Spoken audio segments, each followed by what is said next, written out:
أشهد أن لا إله إلا الله وحده لا شريك له وأشهد أن محمدا عبده ورسوله أما بعد فأعوذ بالله من الشيطان الرجيم بسم الله الرحمن الرحيم الحمد لله رب العالمين الرحمن الرحيم مالك يوم الدين إياك نعبد وإياك نستعين اهدنا الصراط المستقيم صراط الذين أنعمت عليهم غير المغضوب عليهم ولا الضالين आजकल हज़रत अबू बकर सिद्दीक़ रज़ी अल्लाह अन्हु का जिक्र हो रहा है। अब बाज़ ग़ज़वात का भी जिक्र हुआ था। अॼुकल्ह हज़रत अबू बकर सिद्दीक़ रज़ियल्लाहु ताला अन्हो जो ज़िक्र थी रहियो आहे। हाणे किन ग़ज़वात जो बि ज़िक्र थियो हुयो। ग़ज़वा बनु कुरैज़ा हिकिड़ो ग़ज़वा हो। वाक़दी ग़ज़वा बनु कुरैज़ा में शामिल माण्हुनि जा नाला दर्ज कया आहिनि, जंहिंजे मुताबिक़ कबीले बनु तैम मां हज़रत अबू बकर सिद्दीक़ ऐं हज़रत तलहा बिन उबैदुल्लाह बि ग़ज़वा बनु कुरैज़ा में शामिल थिया हुआ। अब्दुर्रहमान बिन गनम रिवायत कनि था त जॾहिं रसूलुल्लाह सल्लल्लाहु अलैहि वसल्लम बनु कुरैज़ा ॾांहुं रवाना थिया त हज़रत अबू बकर ऐं हज़रत उमर हुज़ूर जी ख़िदमत में अर्ज़ु कयो, या रसूलल्लाह, माण्हू जेकॾहिं तव्हांखे दुनिया जे ज़ीनत वारे लिबास में ॾिसंदा त उन्हनि में इस्लाम क़बूल करण जी ख़्वाहिश घणी थींदी, सो तव्हां उहो जुबो पायो जेको हज़रत साद बिन उबादा तव्हांजी ख़िदमत में पेश कयो हो। सो तव्हां सल्लल्लाहु अलैहि वसल्लम उनखे पायो त जीअं मुशरिक तव्हां ते ख़ूबसूरत लिबास ॾिसनि। पाण सॻुरनि सल्लल्लाहु अलैहि वसल्लम फरमायो, मां ईअं कंदुसि। अलाह जो कसम, जेकॾहिं तव्हां ॿई मुंहिंजे लाइ कंहिं हिकिड़ी ॻाल्हि ते मुतफ़िक़ थी वञो त मां तव्हांजी सलाह जे ख़िलाफ़ु न वेंदो। ऐं मुंहिंजे रब मुंहिंजे लाइ तव्हांजो मिसाल अहिड़ो ई बयानु कयो आहे जीअं उन मलाइकनि मां जिब्राइल ऐं मिकाइल जो मिसाल बयानु कयो आहे। जेसि ताईं इब्न ख़ताब आहिनि त उन्हनि जो मिसाल फ़रिश्तनि मां जिब्राइल जहिड़ो आहे। अलाह हर उमत खे जिब्राइल ज़रिए ई हलाकु कयो आहे ऐं उन्हनि जो मिसाल नबियुनि मां नूह जहिड़ो आहे, जॾहिं उन्हनि चयो, रब ला तज़र अलल अर्ज़ मिनल काफ़िरीन दयारा, ऐं मुंहिंजा रब काफ़रनि मां कंहिंखे ज़मीन ते वसंदे रहणु न ॾे। ऐं इब्न अबी कुहाफ़ा जो मिसाल फ़रिश्तनि में मिकाइल जहिड़ो आहे, माना त हज़रत अबू बकर जो मिसाल, जॾहिं हू मग़फ़रत तलब कंदो आहे त उन्हनि माण्हुनि जे लाइ जेके ज़मीन में आहिनि। ऐं नबियुनि में उनजो मिसाल हज़रत इब्राहिम जहिड़ो आहे, जॾहिं उन्हनि चयो, फ़मन तबिअनी फ़इन्नहु मिन्नी वमन असानी फ़इन्नक गफ़ूर रहीम।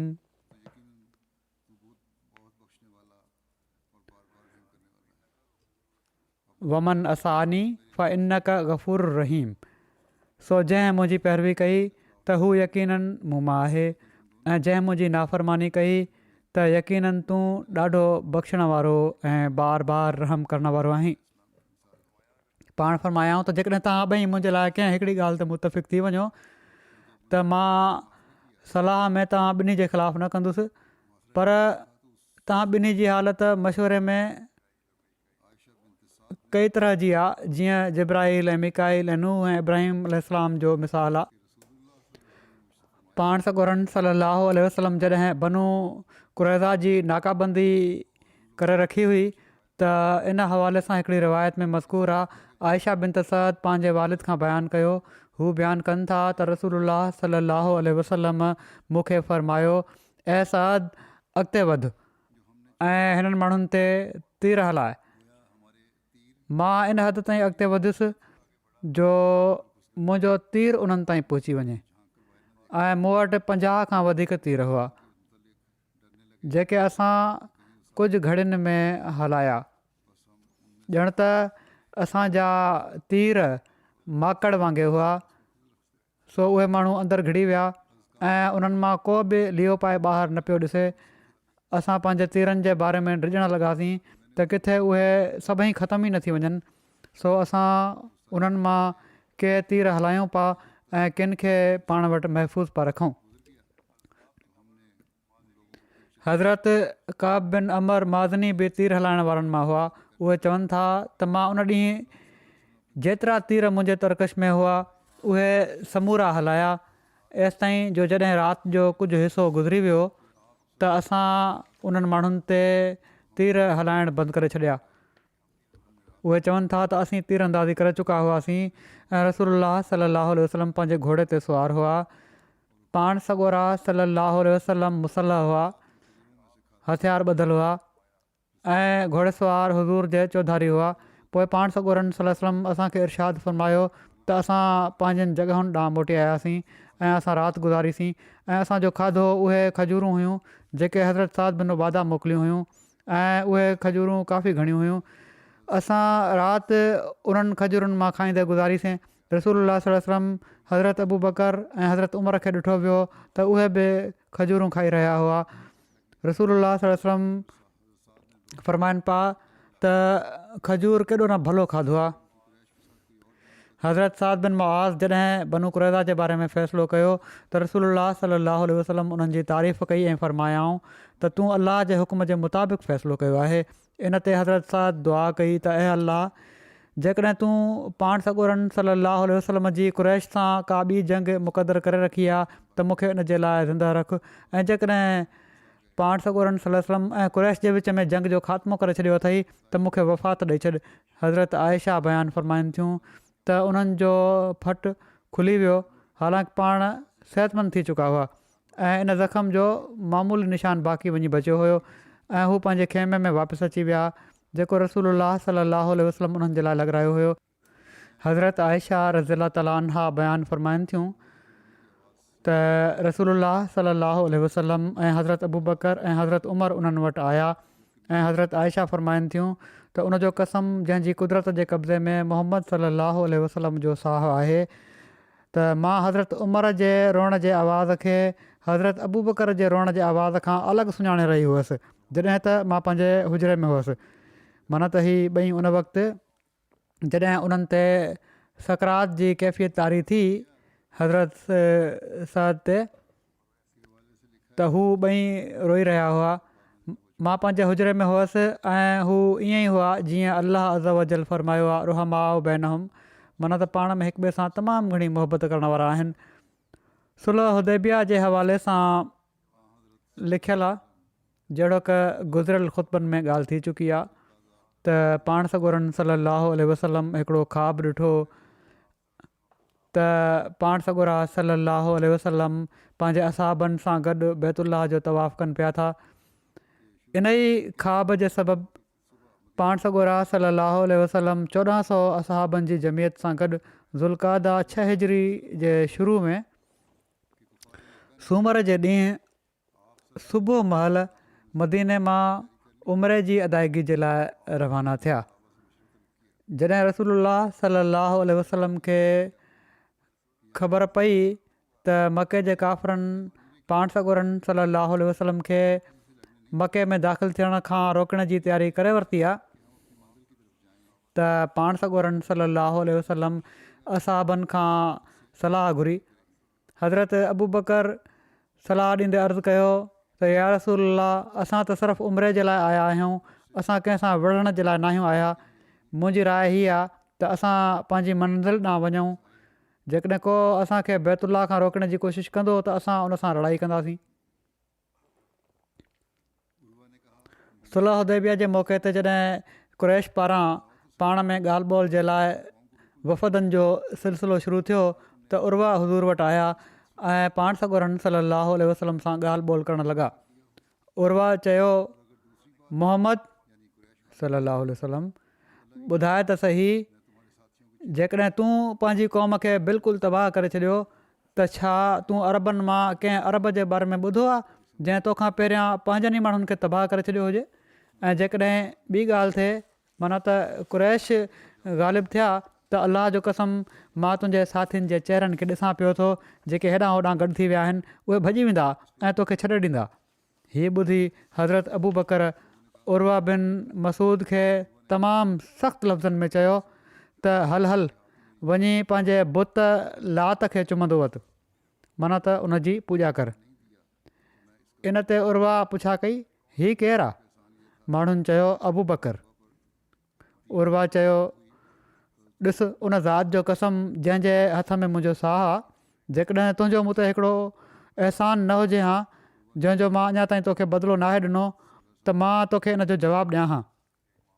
हज़रत अबू बकर जो अहसान हीउ हुयो जो हिकिड़े मामले में उर्वा ते दियत जॾहिं वाजिबु थी त हज़रत अबू बकर 10 ढुकियुनि ॾाचियुनि सां उन जी मदद कई हुई। बहरहाल उर्वा ही चयो ऐं पाण सॻोरनि सलाहु वसलम सां ॻाल्हियूं शुरू करे छॾियईं। सुलह हुदैबिया जे मौक़े ते पाण सॻोरनि सलाहु वसलम सां कुरैश जो मुआदो थी रहियो हुयो। हज़रत उमर बिन ख़ताब चवनि पिया त मां नबी सलाहु वसलम वटि आयुसि ऐं मूं चयो, छा तव्हां सची पची अलाह जा नबी न आहियो? पाण फरमायाऊं, छो न? मूं चयो, छा असां हक़ ते न आहियूं ऐं असांजो दुश्मन बातिल ते? पाण सॻोरनि सलाहु वसलम फरमायो, छो न? मूं अर्ज़ु कयो त पोइ असां पंहिंजे दीन जे बारे में ज़िलत वारा शर्त छो मञूं?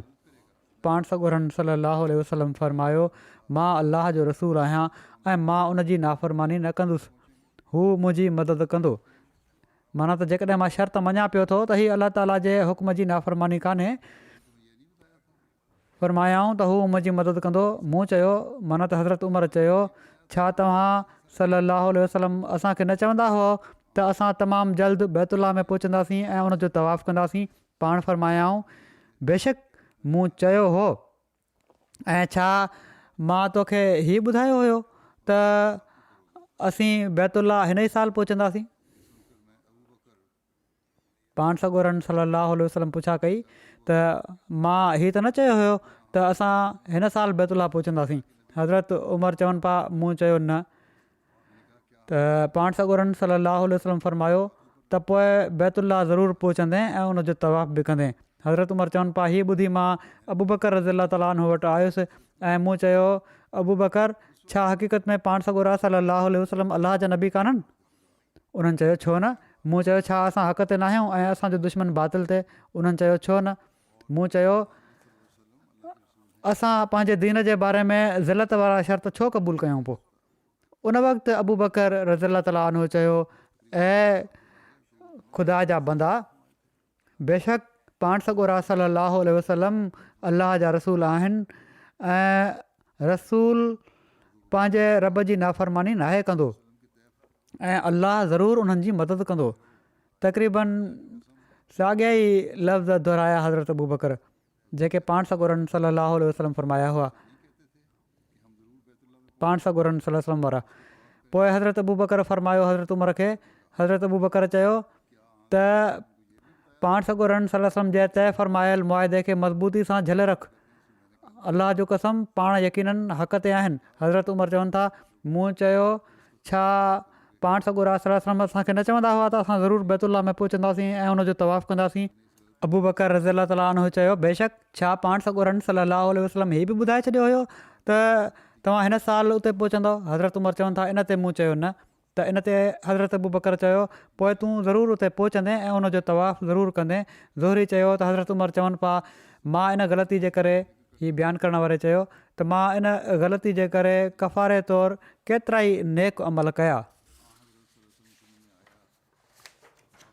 हीउ बुख़ारी मां वरितो वियो आहे। इन ई सुलह हुदैबिया जे तफ़सीलनि जो ज़िक्र कंदे हज़रत मिर्ज़ा बशीर अहमद साहिबु लिखियो आहे त उर्वा पाण सॻोरन सलाहु वसलम जी ख़िदमत में आयो ऐं हुज़ूर सां ॻाल्हि ॿोल शुरू कयईं। पाण उन जे साम्हूं उहा ई तक़रीर दुहिरायाऊं जेका इन खां अॻु पाण बुज़ैल बिन वरका जे साम्हूं फ़रमाए चुका हुआ। उर्वा उसूलनि पाण सॻोरन सलाहु वसलम जी राय सां मुतफ़िक़ हुयो, पर कुरैश जी सिफ़ारत जो हक़ अदा करणु ऐं उन्हनि जे हक़ में घणे खां घणा शर्त महफ़ूज़ कराइण जे मक़सद सां चवणु लॻो, ऐं मोहम्मद सलाहु वसलम, जेकॾहिं तव्हां हिन जंग में पंहिंजी क़ौम खे मिलियामेट करे छॾियो त छा तव्हां अरबन में कंहिं अहिड़े माण्हू जो नालो ॿुधो आहे जंहिं तव्हां खां पहिरियां अहिड़ो ज़ुल्म कयो हुजे?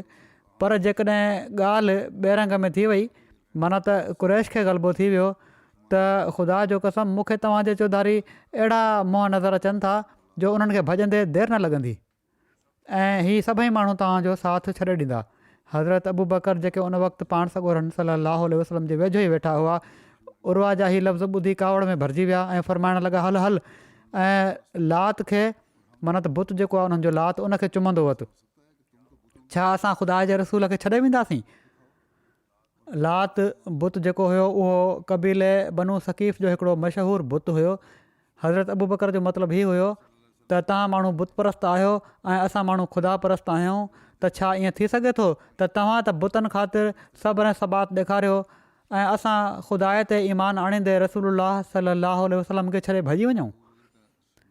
उर्वा तैश में अची पुछा कई त हीउ केरु माण्हू आहे जेको अहिड़ी तरह मुंहिंजी ॻाल्हि विच में कटे थो? माण्हुनि चयो, हीउ अबू बकर आहिनि। अबू बकर जो नालो ॿुधी उर्वा जूं अखियूं शर्म विचां हेठि थी वियूं। चवणु लॻो, ऐं अबू बकर, जेकॾहिं मूं ते तुंहिंजो हिकिड़ो तमामु वॾो अहसान न हुजे हा।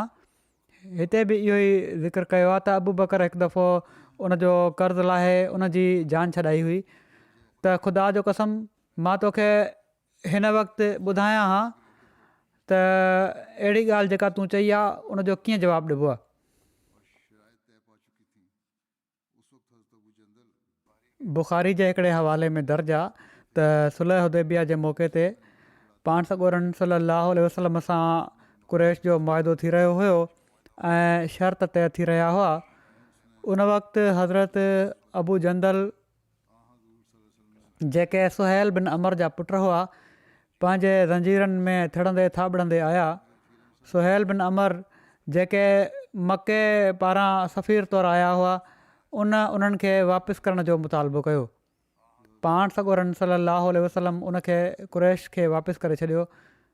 इन जो तफ़सील बयानु कयो आहे हज़रत मिर्ज़ा बशीर अहमद साहिबु कुझु, ऐं इन में उन वाक़े जो बि ज़िक्र आहे जेको हज़रत उमर पाण सॻोरन सलाहु वसलम सां बहस कंदे कयो हुयो त जेकॾहिं तव्हां अलाह ताला जा सचा नबी आहियो त पोइ असां ईअं हेठां ई वठी हिननि सां छो ॻाल्हायूं। बहरहाल इन जो तफ़सील हीअ आहे, माना त अबू जंदल सां ज़्यादती थी रही आहे, इन ते हीअ ॻाल्हि कई हज़रत उमर। मुस्लमान ही नज़ारो ॾिसी रहिया हुआ अबू जंदल सां ज़्यादतीअ जो, ऐं मज़हबी गैरत विचां उन्हनि जूं अखियूं रत पियूं छॾनि, पर रसूलुल्लाह सलाहु वसलम जे साम्हूं डिॼी ख़ामोश हुआ। आख़िर हज़रत उमर पाण झले न सघिया। हू पाण सॻोरन सलाहु वसलम जे वेझो आया ऐं ॾकंदड़ आवाज़ में फ़रमायाऊं, छा तव्हां सलाहु वसलम ख़ुदा जा बरहक रसूल न आहियो? पाण फ़रमायाऊं, हा हा मां ज़रूरु आहियां। हज़रत उमर चयो, छा असां हक़ ते न आहियूं ऐं असांजो दुश्मन बातिल ते न आहे? पाण फ़रमायाऊं, हा हा ज़रूरु ईअं ई आहे। उमर चयो त पोइ असां पंहिंजे सचे दीन जे मामले में हीअ ज़िलत छो बर्दाश्त कयूं? पाण सॻोरन सलाहु वसलम हज़रत उमर जी हालत खे ॾिसी मुख़्तसिर लफ़्ज़नि में फ़रमायो, ॾिस उमर, मां ख़ुदा जो रसूल आहियां ऐं मां ख़ुदा जे इरादे खे ॼाणा थो ऐं उन जे ख़िलाफ़ु नथो हली सघां ऐं उहो ई मुंहिंजो मददगारु आहे। पर हज़रत उमर जी तबियत जो तलातुम लहज़े ब लहज़े वधंदो रहियो। चवणु लॻा, छा तव्हां सलाहु वसलम असांखे हीअ न फ़रमायो हुयो त असां बैतुल्लाह जो तवाफ़ु कंदासीं? पाण फ़रमायाऊं, हा मां ज़रूरु चयो हुयो, पर मां छा हीअ बि चयो हुयो त हीअ तवाफ़ु ज़रूरु हिन ई साल थींदो? उमर चयो, न ईअं त न चयो हुयो।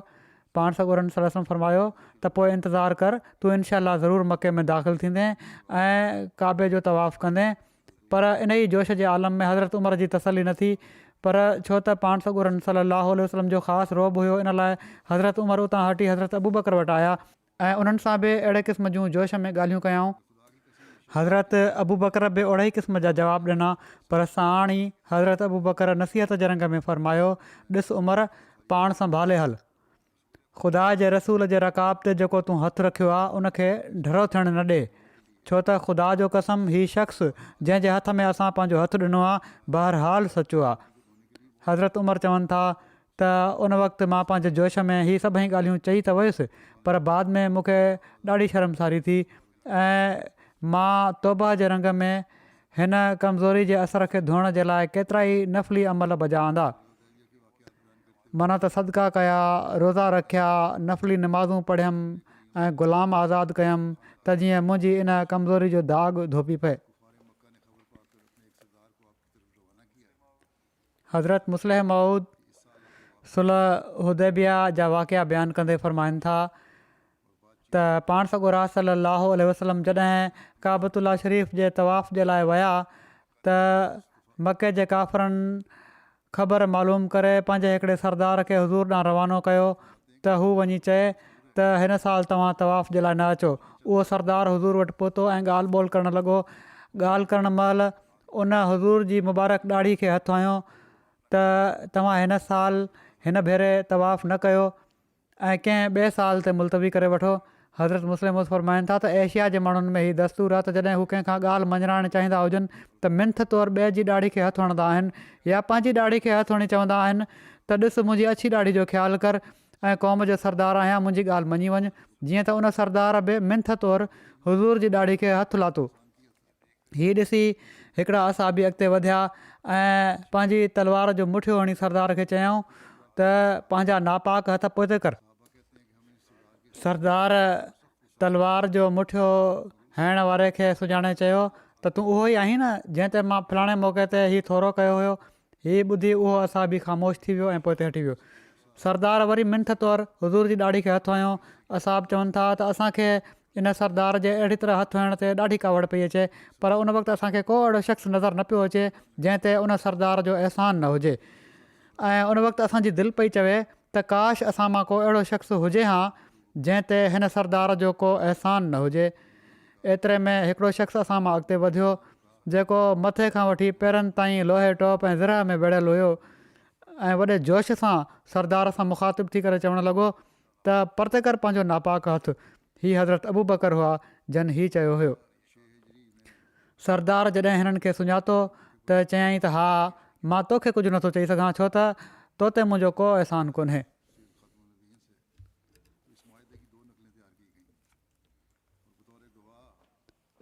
ज़ुल्क़ादा 6 हिजरी में सुलह हुदैबिया जे मौक़े ते जॾहिं सुलहनामो लिखियो वियो, हीअ माख़ूज़ आहे सीरत ख़ातमुन्नबीन मां, त इन मुआदे जूं 2 कापियूं तयारु कयूं वयूं ऐं शाहिद तौरु धुरिन जे केतिरनि ई मुअज़्ज़िज़ माण्हुनि उन्हनि ते सहियूं कयूं।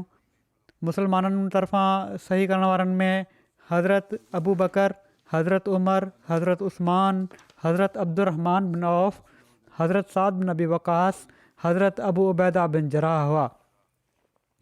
हज़रत अबू बकर रज़ियल्लाहु तआला अन्हु फरमाईंदा हुआ त इस्लाम में सुलह हुदैबिया खां वॾी ॿी का फ़तह कान्हे। बनू फुज़ारा पासे सरिया हज़रत अबू बकर इन जे ज़िक्र में लिखियलु आहे त हीअ सरिया 6 हिजरी में थियो आहे। बनू फुज़ारा नजद ऐं वादियुल क़ुरा में आबाद हुआ।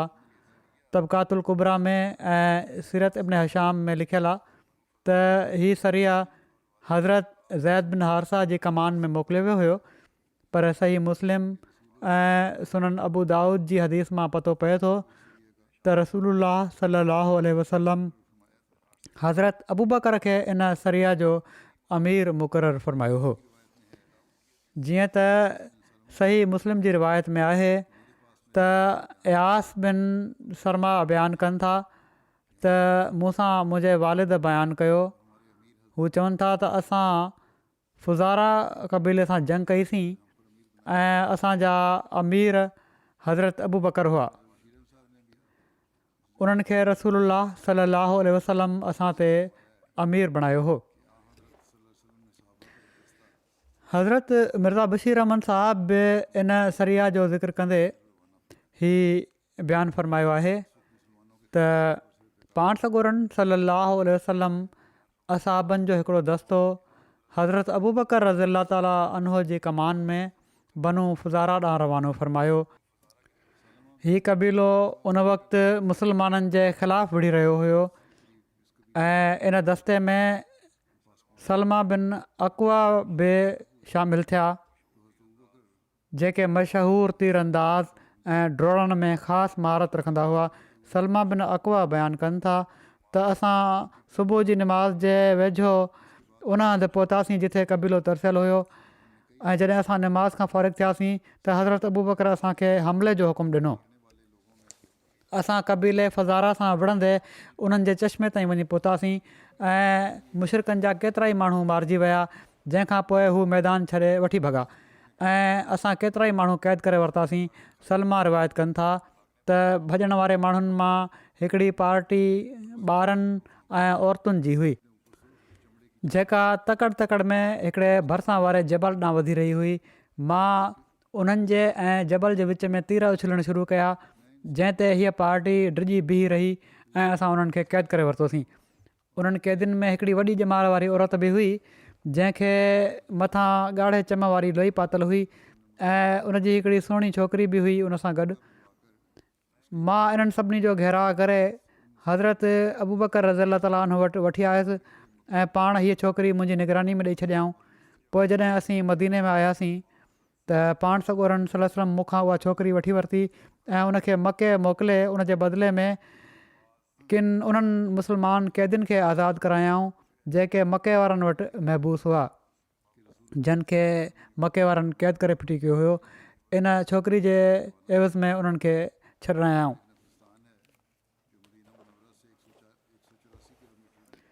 ग़ज़वा ख़ैबर जे बारे में ज़िक्र आहे त रसूलुल्लाह सल्लल्लाहु अलैहि वसल्लम मुहर्रम जे महीने 7 हिजरी में ख़ैबर ॾांहुं रवाना थिया।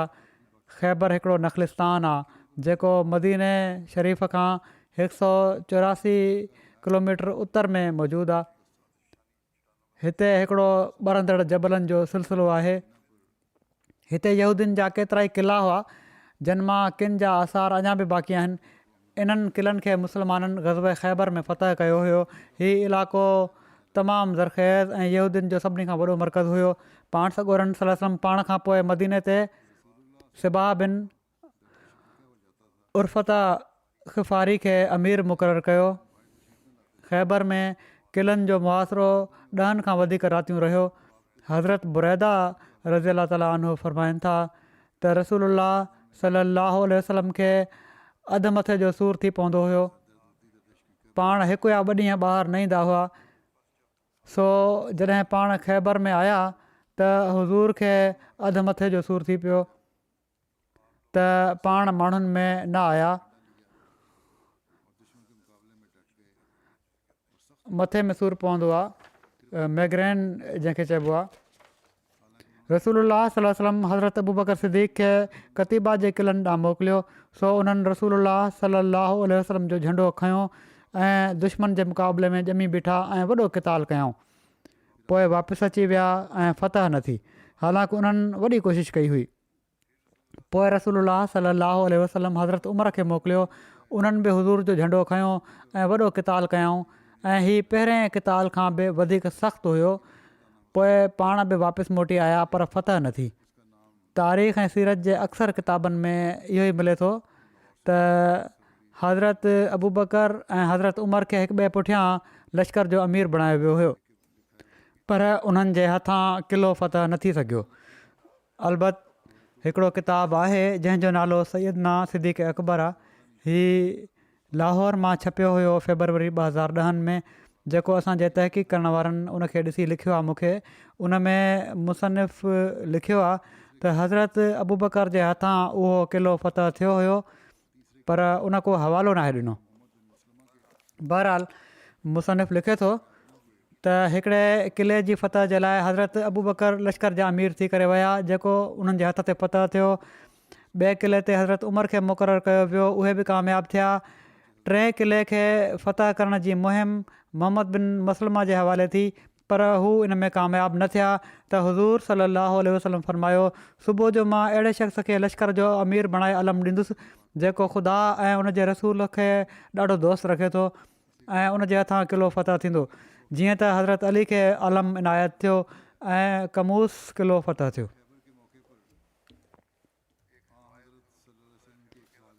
हिकिड़ी रिवायत ग़ज़वा ख़ैबर जे हवाले सां वाक़दी जी आहे, छो त माण्हू उन जी तारीख़ बि पढ़ंदा आहिनि, तंहिं करे ज़िक्र करे थो छॾियां, पर ज़रूरी न आहे त हीअ 100% सही हुजे।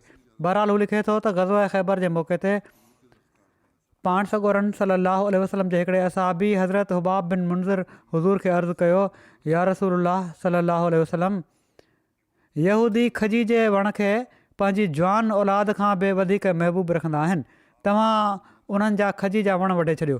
इन ते रसूलुल्लाह सल्लल्लाहु अलैहि वसल्लम खजिन खे वढण जो इरशाद फ़रमायो ऐं मुस्लमाननि तेज़ी सां खजिन जा वण वढणु शुरू करे ॾिना। हीउ थोरो जेको आहे बयानु एसि ताईं जेको आहे उहो कुझु 100% क़बूलु करण जोॻो नथो थी सघे, पर बहरहाल अॻिलो हिसो ई सही थो लॻे। चवनि था इन ते हज़रत अबू बकर पाण सॻोरन सल्लल्लाहु अलैहि वसल्लम वटि आया ऐं अर्ज़ु कयाऊं, या रसूलल्लाह सल्लल्लाहु अलैहि वसल्लम, यकीनन अल्लाह अज़्ज़ व जल तव्हां सां ख़ैबर जो वाइदो कयो आहे ऐं हू पंहिंजे वाइदे खे पूरो करण वारो आहे जेको उन तव्हां सां कयो आहे। तव्हां खजिन जा वण न वढियो। इन ते पाण सॻोरन सल्लल्लाहु अलैहि वसल्लम हुकुम ॾिनो ऐं पाण सॻोरन सल्लल्लाहु अलैहि वसल्लम जे मुनादी ऐलान कयो ऐं खजिन जा वण वढण खां मना करे छॾियऊं। जॾहिं अलाह ताला पाण सॻोरन सल्लल्लाहु अलैहि वसल्लम खे ख़ैबर में फ़तह नसीब फ़रमाई त पाण सॻोरन सल्लल्लाहु अलैहि वसल्लम ख़ैबर जी हिकिड़ी ख़ासि वादी कतीबा खे पंहिंजे माइटनि ऐं पंहिंजे ख़ानदान जी औरतुनि ऐं मुसलमाननि जे मर्दनि ऐं औरतुनि में विरहायो। इन मौक़े ते रसूलुल्लाह सल्लल्लाहु अलैहि वसल्लम ॿियनि मिटनि माइटनि खां अलावा हज़रत अबू बकर रज़ियल्लाहु ताला अन्हु खे बि 100 वसक अन ऐं खजूरूं अता फ़रमायूं। हिकिड़ो वसक जेको आहे उहो 60 साह जो हूंदो आहे ऐं हिकिड़ो साह 2.5 किलो जो हूंदो आहे। अहिड़ी तरह तक़रीबन 375 मण अन बणिजे थो जेको हज़रत अबू बकर जे हिसे में आयो। सरिया हज़रत अबू बकर नजद पासे, इन जे बारे में लिखियलु आहे त नजद हिकिड़ो नीम रेगिस्तानी पर शादाब इलाइक़ो आहे। इन में केतिरियूं ई माथिरियूं ऐं जबल आहिनि। हीउ ॾखिण में यमन ऐं उत्तर में शाम जे रेगिस्तान ऐं इराक़ ताईं वञी पहुचे थो। इन जे ओलह में हिजाज़ जो रेगिस्तान मौजूदु आहे। हीउ इलाइक़ो ज़मीन जे मथाछिरे खां 1200 मीटर बुलंद आहे। इन बुलंदी जे करे इन खे नजद चवंदा आहिनि।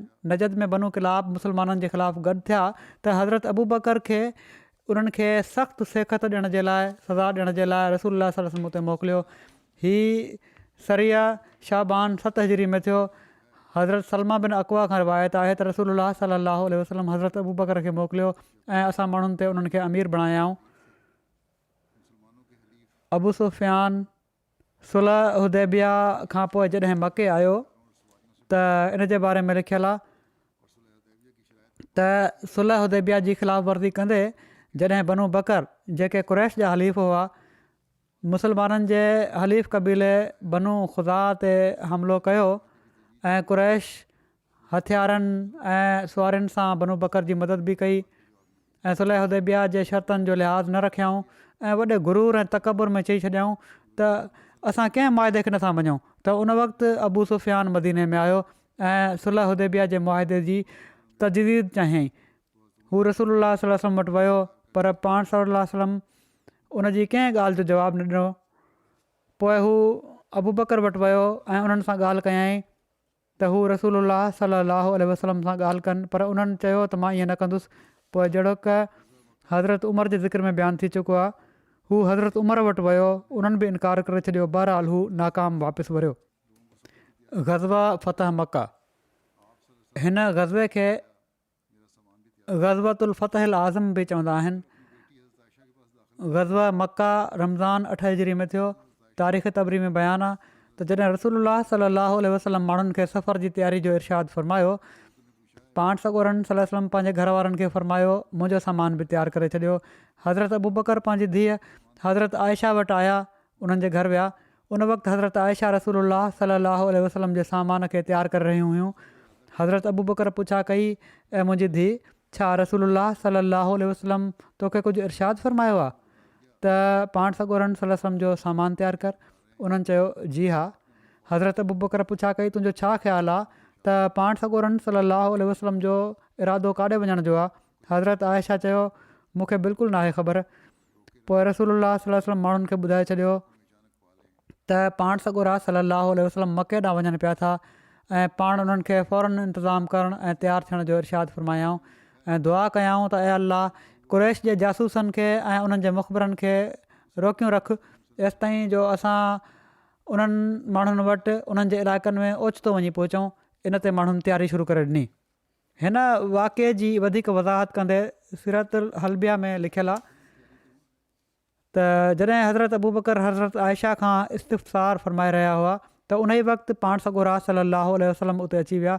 हज़रत अबू बकर हज़ूर खां पुछा कई, या रसूलल्लाह, छा तव्हां सफ़र जो इरादो फ़रमायो आहे? पाण सॻोरन सल्लल्लाहु अलैहि वसल्लम फ़रमायो, हा। त हज़रत अबू बकर अर्ज़ु कयो त पोइ मां बि तयारी कयां? पाण सॻोरन सल्लल्लाहु अलैहि वसल्लम फ़रमायो त हा। हज़रत अबू बकर पुछा कई, या रसूलल्लाह, तव्हां केॾांहुं जो इरादो फ़रमायो आहे? पाण फ़रमायाऊं, कुरैश सां मुक़ाबले जो। पर अबू बकर इन ॻाल्हि खे फ़िलहालु ॻुझो ई रखिजांइ। साण ई फ़रमायाऊं त अबू बकर इन ॻाल्हि खे फ़िलहालु ॻुझो ई रखिजांइ। मक़सदु पाण सॻोरन सल्लल्लाहु अलैहि वसल्लम माण्हुनि खे तयारीअ जो हुकुम ॾिनो, पर पाण सॻोरन सल्लल्लाहु अलैहि वसल्लम उन्हनि खे इन खां बेख़बर रखियो त पाण सॻोरन सल्लल्लाहु अलैहि वसल्लम जो काॾे वञण जो इरादो आहे। हज़रत अबू बकर हुज़ूर खे अर्ज़ु कयो, या रसूलल्लाह, छा कुरैश ऐं असांजे विच में अञा मुआदे ऐं ठाह जी मुदत बाक़ी कान्हे? पाण फ़रमायाऊं, हा, पर उन्हनि गदारी कई आहे ऐं मुआदे खे टोड़े छॾियो अथनि। पर मां तोखे जेको चयो आहे उनखे राज़ ई रखिजांइ। हिकिड़ी रिवायत में हीअं बयानु थियो आहे त हज़रत अबू बकर हुज़ूर खे अर्ज़ु कयो, या रसूलल्लाह सल्लल्लाहु अलैहि वसल्लम, छा तव्हां कंहिं पासे रवानगी जो इरादो फ़रमायो आहे? पाण सॻोरन सल्लल्लाहु अलैहि वसल्लम फ़रमायो, हा। हज़रत अबू बकर चयो, शायदि तव्हां बनु असफ़र माना त रूमिन ॾांहुं वञण जो इरादो फ़रमाए रहिया आहियो। पाण सॻोरन सल्लल्लाहु अलैहि वसल्लम फ़रमायो, न। हज़रत अबू बकर अर्ज़ु कयो त छा पोइ नजद ॾांहुं हलण जो इरादो आहे? पाण सॻोरन सल्लल्लाहु अलैहि वसल्लम फ़रमायो, न। हज़रत अबू बकर चयो, पोइ शायदि तव्हां कुरैश ॾांहुं रवानगी जो इरादो फ़रमायो आहे? पाण सॻोरन सल्लल्लाहु अलैहि वसल्लम फ़रमायो, हा। हज़रत अबू बकर अर्ज़ु कयो त या रसूलल्लाह, पर तव्हांजे ऐं उन्हनि जे विच में त अञा सुलहनामे जी मुदत बाक़ी आहे। पाण सॻोरन सल्लल्लाहु अलैहि वसल्लम फ़रमायो, छा तोखे ख़बर न आहे त उन्हनि बनू काब माना त बनू ख़ुदा सां छा कयो आहे? उनखां पोइ रसूलुल्लाह सल्लल्लाहु अलैहि वसल्लम ॻोठनि ऐं चौधारी जे मुस्लमाननि में पैगाम मोकिलिया ऐं उन्हनि खे इरशाद फ़रमायाऊं त जेको शख़्स अलाह ताला ऐं क़यामत जे ॾींहं ते ईमान रखे थो, हू रमज़ान जे महीने में मदीने हाज़िर थी वञे। पोइ पाण सॻोरन सल्लल्लाहु अलैहि वसल्लम जे ऐलान जे मुताबिक़ अरब जा क़बीला मदीने अचणु शुरू थी विया। जेके क़बीला मदीने पहुता उन्हनि में बनू असलम, बनू गफ़ार, बनू मुज़ैना, बनू अशजा ऐं बनू जुहैना हुआ। उन वक़्तु रसूलुल्लाह सल्लल्लाहु अलैहि वसल्लम हीअ दुआ कई, ऐं अल्लाह कुरैश जे मुख़बिरनि ऐं जासूसनि खे रोके छॾ एसि ताईं जो असां उन्हनि माण्हुनि जे मथां उन्हनि जे इलाइक़नि में ओचितो वञी पहुचूं। पाण सॻोरन सल्लल्लाहु अलैहि वसल्लम सभिनी रस्तनि ते निगरानी करण वारा टोला विहारे छॾिया त जीअं हर अचण वञण वारे जे बारे में ख़बर रहे। पाण सॻोरन सल्लल्लाहु अलैहि वसल्लम उन्हनि खे फ़रमायो त जेको बि अणॼातल शख़्स तव्हांजे भरिसां लंघे त उनखे झले छॾिजो त जीअं कुरैश खे मुस्लमाननि जी तयारी जो इल्मु न थी सघे। हिन वाक़े जो तफ़सील बयानु कंदे हज़रत मुस्लिम मऊद रज़ियल्लाहु तआला अन्हु बयानु फ़रमाइनि था त पाण सॻोरन सल्लल्लाहु अलैहि वसल्लम पंहिंजी हिकिड़ी घरवारी खे चयो त मुंहिंजो सफ़र जो सामान ॿधणु शुरू कर। उन्हनि सफ़र जो सामान ॿधणु शुरू कयो ऐं हज़रत आयशा खे चयाऊं त मुंहिंजे लाइ सतू वग़ैरह या अनाज जा कणा वग़ैरह भुञी तयारु कर। अहिड़े क़िस्म जूं खुराकूं उन्हनि ॾींहंनि में हूंदियूं हुयूं जीअं त उन्हनि मिटी वग़ैरह छंडे कणनि मां कढणु शुरू कई। हज़रत अबू बकर घर में पंहिंजी धीउ वटि आया ऐं उन्हनि हीअ तयारी ॾिठी त पुछा कयऊं आयशा हीअ छा थो पियो थिए, छा रसूलुल्लाह कंहिं सफ़र जी तयारी में आहिनि? चवणु लॻियूं सफ़र जी तयारी मालूम थिए थी। पाण सॻोरन सलम सफ़र जी तयारी जे लाइ चयो आहे। हज़रत अबू बकर इन ते चयो को लड़ाई जो इरादो आहे? उन्हनि चयो त मूंखे त का ख़बर न आहे। रसूलुल्लाह सलाहु वसलम फरमायो आहे त मुंहिंजो सफ़र जो सामान तयारु कयो ऐं असां ईअं ई कयूं पिया था। 2 ॾींहंनि खां पोइ पाण सॻोरन सलाहु वसलम हज़रत अबू बकर ऐं हज़रत उमर खे घुरायो ऐं चयाऊं ॾिसो तव्हांखे ख़बर आहे ख़ुदा जा माण्हू अहिड़ी तरह आया हुआ ऐं पोइ ॿुधायाऊं त हीउ वाक़ियो थियो आहे ऐं मूंखे ख़ुदा हिन वाक़े जी पहिरियां खां ख़बर ॾेई छॾी हुई त उन्हनि गद्दारी कई आहे ऐं असांजो उन्हनि सां मुआदो थियल आहे। हाणे हीउ ईमान जे ख़िलाफ़ु आहे त असां डिॼी वञूं ऐं मके वारनि जी बहादुरी ऐं ताक़त ॾिसी उन्हनि जे मुक़ाबले जे लाइ तयारु न थी वञूं त असांखे होॾां हलणो आहे। तव्हांजी छा राय आहे? हज़रत अबू बकर चयो या रसूलल्लाह तव्हांजो त उन्हनि सां मुआदो कयल आहे ऐं पोइ उहा तव्हांजी पंहिंजी क़ौम आहे, मतिलबु हीउ हुयो त छा तव्हां पंहिंजी क़ौम खे मारींदव? हुज़ूर सलाहु वसलम फरमायो असां पंहिंजी क़ौम खे न मारींदासीं, मुआदो टोड़ींदड़नि खे मारींदासीं। पोइ हज़रत उमर खां पुछा कयऊं त उन्हनि चयो बिस्मिल्लाह मां त रोज़ु दुआऊं घुरंदो हुउसि त हीअ ॾींहुं नसीबु थिए ऐं असां रसूलुल्लाह सलाहु वसलम जी हिफ़ाज़त में काफ़रनि सां विढ़ूं। पाण सॻोरन सलाहु वसलम फरमायो अबू बकर वॾो नरम तबियत जो आहे पर कौल सादिक उमिरि जे वातां घणो जारी थींदो आहे। पाण सॻोरन सलाहु वसलम फरमायो त तयारी कयो। पोइ पाण चौधारी जे क़बीलनि ॾांहुं ऐलान मोकिलियाऊं त हर शख़्स जेको अलाह ऐं उन जे रसूल ते ईमान रखे थो हू रमज़ान जे शुरूआती ॾींहंनि में मदीने में गॾु थी वञे। जीअं त लश्कर गॾु थियणु शुरू थिया ऐं केतिरनि ई हज़ार माण्हुनि जो लश्कर तयारु थी वियो ऐं पाण विढ़ण जे लाइ विया। जॾहिं पाण सॻोरा सलाहु वसलम निकिता त पाण फरमायाऊं ऐं मुंहिंजा ख़ुदा मां तोखां दुआ थो कयां त तूं मके वारनि जे कननि खे ॿोड़ो करे छॾ ऐं उन्हनि जे जासूसनि खे अंधो करे छॾ, न हू असांखे ॾिसनि ऐं न उन्हनि जे कननि ताईं असांजी का ॻाल्हि पहुचे।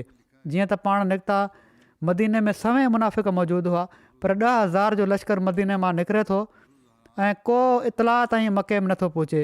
हीअ अलाह ताला जा कम हुआ। तबक़ाते इब्न साद में लिखियलु आहे त मुस्लमाननि जो काफ़िलो सोमाणी महल मरुज़हरान पहुतो। मरुज़हरान मके खां मदीने जे रस्ते ते 25 किलोमीटरनि जे मुफ़ासिले ते मौजूदु आहे, माना त 25 किलोमीटर मके खां परे हुयो। पाण पंहिंजे असाबनि खे हुकुम ॾिनऊं त उन्हनि 10,000 जॻहुनि ते बाहि ॿारी। कुरैश खे हुज़ूर जी रवानगी जी ख़बर न पहुती, हू ग़मगीन हुआ छो त उन्हनि खे हीउ डपु हुयो त पाण उन्हनि सां जंग कंदा।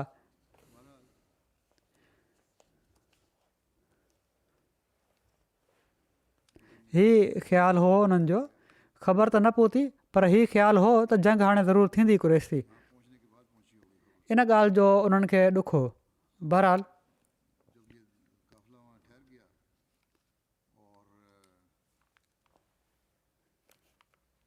पर हीउ लॻे थो हिते न लिखियो वियो आहे, रवानगी जी ख़बर पहुची वई हुई उन्हनि खे, हिते पहुचण खां पोइ पहुती हूंदी ख़बर। त जॾहिं हीउ क़ाफ़िलो उते तरसी पियो ऐं बाहि रोशन थी वई 10,000 जॻहुनि ते त कुरैश अबू सुफ़ियान खे मोकिलियो त हू हालात मालूम करे। उन्हनि चयो जेकॾहिं तूं मोहम्मद सलाहु वसलम सां मिली त असांजे लाइ उन्हनि खां अमान वठी वठिजांइ। अबू सुफ़ियान बिन हर्ब, हकीम बिन हज़ाम ऐं बुदैल बिन वर्का रवाना थिया। जॾहिं उन्हनि लश्कर ॾिठो त ॾाढो परेशान थी विया। रसूलुल्लाह सलाहु वसलम उन राति पहिरे ते हज़रत उमर खे निगरान मुक़ररु फरमायो। हज़रत अब्बास अबू सुफ़ियान जो आवाज़ु ॿुधो त सॾु करे चयाईं त अबू हंज़ला, हीअ अबू सुफ़ियान जी कुनियत आहे। उन चयो लबैक, हीअ तुंहिंजे पुठियां छा आहे? अबू सुफ़ियान पुछा कई हज़रत अब्बास खां त तुंहिंजे पुठियां छा आहे? उन्हनि चयो हीअ 10,000 सां गॾु रसूलुल्लाह सल्लल्लाहु अलैहि वसल्लम आहिनि। हज़रत अब्बास उनखे पनाह ॾिनी, उनखे ऐं उनजे ॿिन्ही साथियुनि खे पाण सॻोरन सल्लल्लाहु अलैहि वसल्लम जी ख़िदमत में पेश कयईं। टिनी इस्लाम क़बूल कयो। हीअ अञा इन जो तसलसुल अॻिते जारी आहे, इनशा अल्लाह आईंदा बयानु थींदो। الحمد لله نحمده ونستعينه ونستغفره ونؤمن به ونتوكل عليه ونعوذ بالله من شرور أنفسنا ومن سيئات أعمالنا من يهده الله فلا مضل له ومن يضلل فلا هادي له ونشهد أن لا إله إلا الله ونشهد أن محمدا عبده ورسوله عباد الله رحمكم الله إن الله يأمر بالعدل والإحسان وإيتاء ذي القربى وينهى عن الفحشاء والمنكر والبغي يعظكم لعلكم تذكرون اذكروا الله يذكركم وادعوه يستجب لكم ولذكر الله أكبر.